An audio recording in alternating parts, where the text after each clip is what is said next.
I'm Yaneli, also known as Miss Be Helpful, with another FinCap Friday brought to you by NGPF.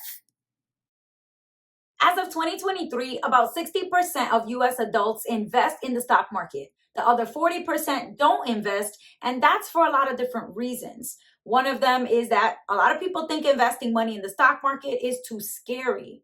Picturing the stock market brings up the possibility of losing your money, and most people agree that is a pretty scary thought. The fear of losing money is called loss aversion. And this is a pretty well-known cognitive bias or a trick that your brain plays on you, which makes you experience the pain of losing money twice as strongly as the pleasure of gaining money. So most people would agree that it's better not to lose $20 than it is to find $20. But focusing only on the possibility of losing money in the stock market ignores the potential to make significant gains or profits.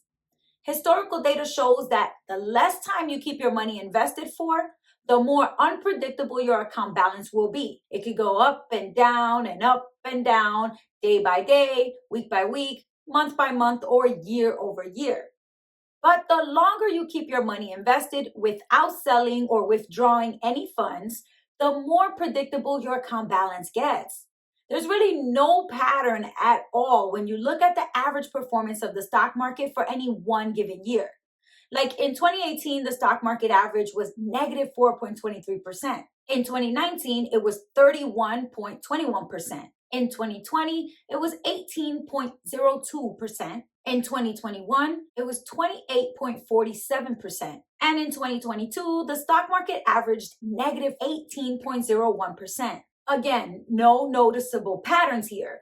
But instead of just 1 year time blocks, if we zoom out and look at the stock market performance in 5-year, 10-year, 20-year, and 30-year time blocks, we could definitely find a clear pattern. 3 out of 4 of these time blocks has about 7.5% for the average rate of return. That's much more predictable and steady.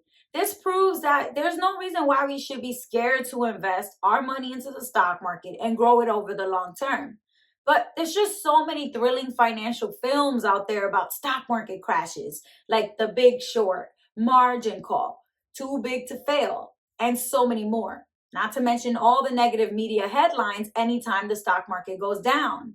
Keeping $10,000 in a savings account from 2009 to 2022 would have grown to about $10,200, while keeping that same $10,000 invested in the stock market from 2009 to 2022 instead would have grown to about $42,000. So as an investor, you have the best potential for a higher return when you hold your investments for a long period of time. And your chances of growing wealth are way higher in the stock market than they are in any bank account. So that's why experts generally agree that we shouldn't fear the stock market.